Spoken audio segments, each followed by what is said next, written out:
असतंय त्याचं नाव मोक्ष. आणि तो मोक्ष कशाने प्राप्त होईल ही साधनं साधू संतांनी निवडलेली असल्या कारणाने आपल्याला मोक्ष पाहिजे बरं का. आणि मोक्ष जोपर्यंत आपल्याला मिळत नाही तोपर्यंत आपल्याला खऱ्या सुखाची प्राप्ती होत नाही. खऱ्या अर्थाने आपल्याला सर्वांना काय पाहिजे? मोक्ष म्हणजे सुख. मोक्षाचं दुसरं नाव आहे सुख.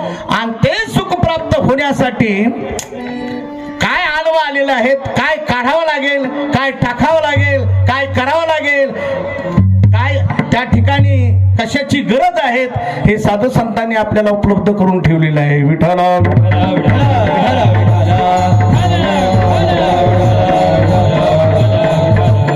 माझ्या ज्ञानोबारायांनी मोक्षासाठी फार मोठा ज्ञानाचा ग्रंथ करून ठेवला.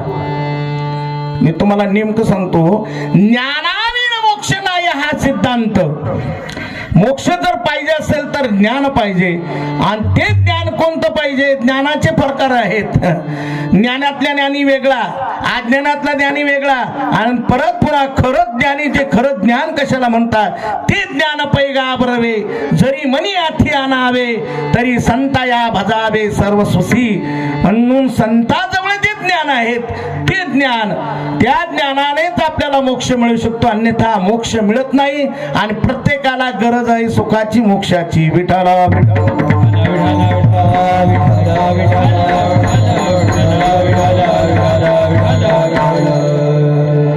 कर्म उपासना ज्ञान हे मोक्षाचे साधन आहेत. पुन्हा ऐका, कर्म उपासना आणि ज्ञान हे तीन जे असले त्रिकांडात्मक जे असलेले सर्व कोणतं ज्ञानेश्वरीमध्ये लिहिलेले आहेत. कर्म कशाला म्हणतात, उपासना कशाला म्हणतात, ज्ञान कशाला म्हणतात. कर्म उपासना ज्ञान हे तीन मार्ग मोक्षाचे असले तरी, तीन साधन मोक्षाचे असले तरी, कर्म म्हणजे बिनचूक प्रपंच करणं याचं नाव सुद्धा कर्मच आहे. बिनचूक प्रपंच करायचा आहे. नाहीतर मग उपासना चालू आहेत, भक्ती चालू आहे आणि चोका करणं चालू आहेत, भजन चालू आहेत आणि चोका करणं चालू आहेत. ते काही भजन ठरू शकत नाही. मासी संगे जेवी अन्न देवी सुख देती भोजन देती सुख देती भोजन देवी सुख देती भोजन मासी संगे जेवी अन्न देवी सुख देती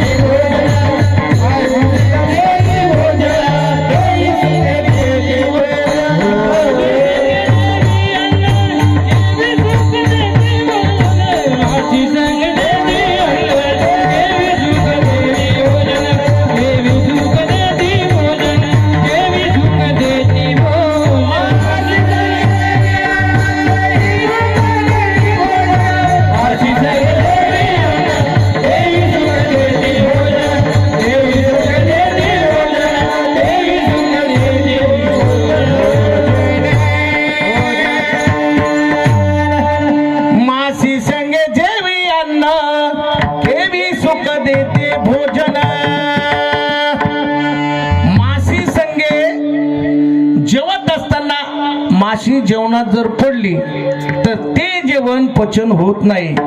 माशी काय करते? ती तर मरतेच मरते, पण त्या अन्नाला नासून टाकते आणि खाणाराला सुद्धा वांती करते बरं का. म्हणून कर्म करत असताना सुद्धा ज्ञानाची गरज आहे. मग ज्ञान कशाला म्हणतात? ते ज्ञान वेदांत शास्त्रामध्ये पहिल्यांदा मी कोण आहे याचं ज्ञान झालं पाहिजे. रामाकडेच नेतो तुम्हाला, तुम्ही कोण आहे? पहिल्यांदा मी कोण आहे, मी कुठून आलो आहे, मला जायचं कुठं आहे, हे तीन प्रश्न आहे. मी कोण आहे, मला येण्याचं मी कुठून माझं प्रयोजन झालेलं आहे, मला कुठं जायचं आहे, मला कुठं जायचं हे जर सांगण्यासाठी मी कुठून आलो, मला कुठं जायचं हे सांगण्यासाठी मी कुठून आलो हे सांगता आलं पाहिजे. आणि मी कुठून आलो हे सांगण्यासाठी मी कोण आहे हे सांगता आलं पाहिजे. विठ्ठल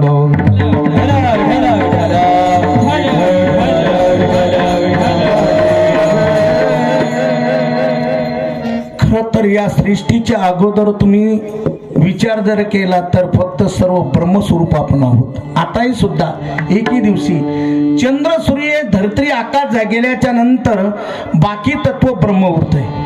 आणि हे ब्रह्म ज्या वेळेला त्याला इच्छा निर्माण होते त्यावेळेला ते 3 गुणाच्या निखाऱ्यातून 3 गुणाच्या असलेल्या सात्विक गुण, राजस गुण आणि तामस गुण, या तामस गुणापासून भगवान परमात्मा त्याला इच्छा निर्माण झाल्यावर आकाश निर्माण करताय.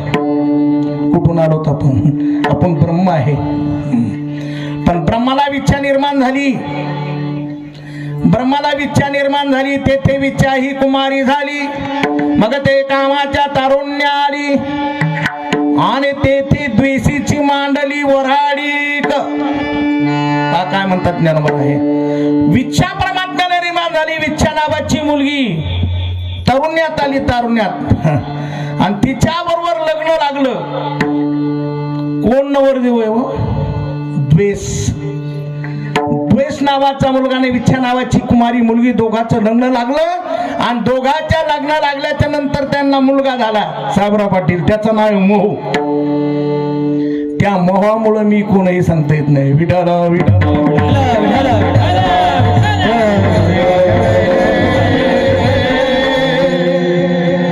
खरे तुम्हाला सांगू का, ज्या बीजाच्या अंकुरामध्ये विकार असेल, आकार आणि विकार, आकाराला कोणी आणलं तर विच्छाने हे जगा आकाराला आणलेलं आहे.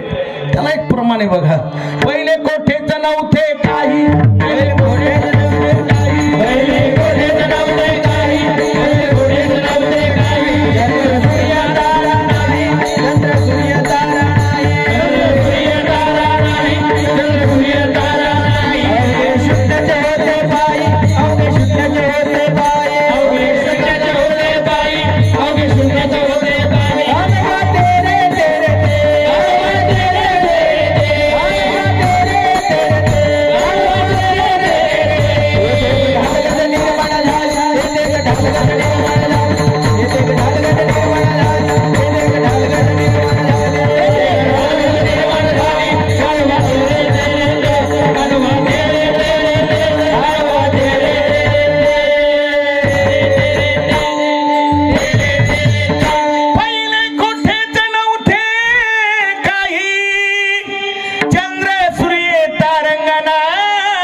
काहीच नव्हतं महाराज.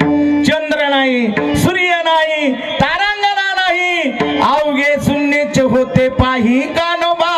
तेरे ते तेरे ते म्हणजे नपुसक लिंग, ते म्हणजे एकटं ब्रह्म होतं महाराज.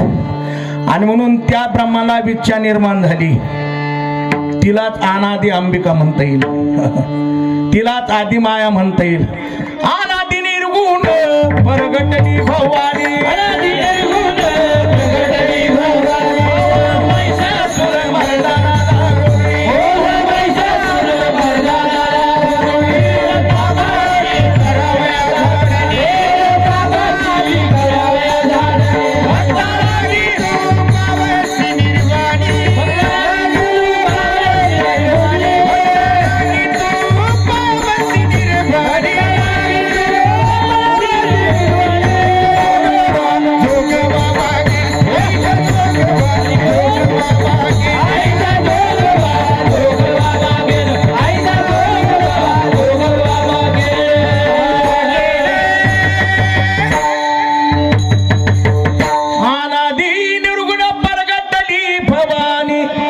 निर्गुण भवानी. बरेचसे शब्द आहे महाराज, बरेचसे अभंग आहे आपल्या नाथबाबाने केलेले आहेत. निर्गुण निराकार दादा, तिचं गाव कोणतं आहे? त्या भवानीचं. निर्गुण निराकार दादा, माहूर माझे गाव. शकून सांग वया आले यमाई माझे नाव, शकून सांग वया आले यमाई माझे नाव.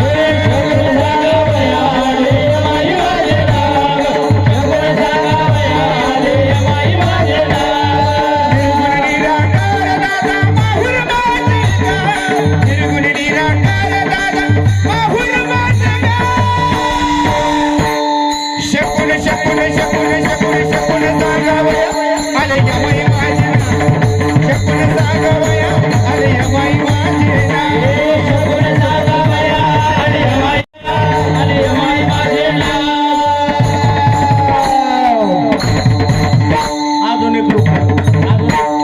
रूपक आहे निर्गुण आहे निर्गुण सगुण गुण माया आली कोलाटीन खेळाया सगुण गुण माया आली कोलाटीन खेळाया सगुण गुण माया आली कोलाटीन खेळाया सगुण गुण माया आली कोलाटीन खेळाया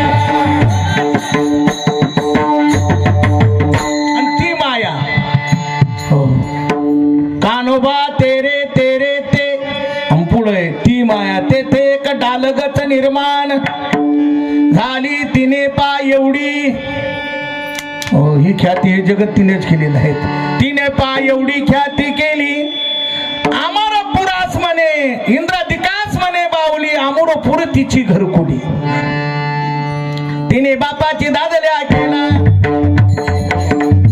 बापच नवरा केला तिनं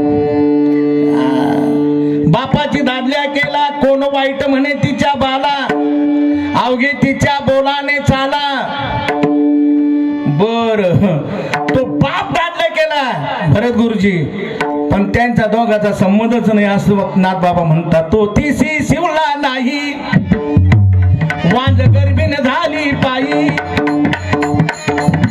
वांज झाली गर्भीन झाली आणि गर्भीन राहिल्याच्या नंतर तिने कोणाला जन्म दिला आईशी व्याली सकल सृष्टी न पडता भरताराची दृष्टी अशी ही माया बर का अनादि निर्गुण ही माया आकाशाच्या रूपाने तमगुण नावाच्या असलेल्या तमगुण विकारामधून आकाश निर्माण झालं ऐका आकाशापासून वायू निर्माण झाला वायूपासून तेज निर्माण झालं तेजापासून जल निर्माण झालं जलापासून पृथ्वी निर्माण झाली हे पाच तत्व अगोदर याच्या अगोदर जे निर्माण झालं तर त्याचंच नाव आपल्याला या ठिकाणी घ्यायचंय आज वेदाने त्याचं वर्णन केलेलं आहे या जगाच्या अगोदर मायाच्या आणि ब्रह्मामध्ये एक आवाज झाला निराकामाला जे अहंकार झाला त्यामध्ये माझा पिंगा जन्मला निराकाराशी घेऊन आला आवाज झाला आवाज